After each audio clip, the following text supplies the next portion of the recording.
Bumalik uli ako sa amin, sa probinsya. Papunta ako sa bukid. Nang napansin ko may inaayos na irrigation dito. Kanilang nililinis yung irrigation.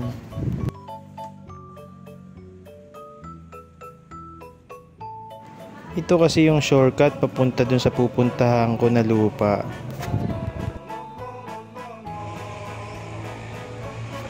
Pagkatapos nilang nilinisan, ang ganda-ganda, ang liwa-liwanag at ang linis-linis. Pati yung tubig napakaliwanag.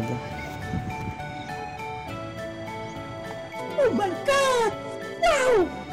Ayan, kita na rito sa lugar ko yung pupuntahan ko na lupa.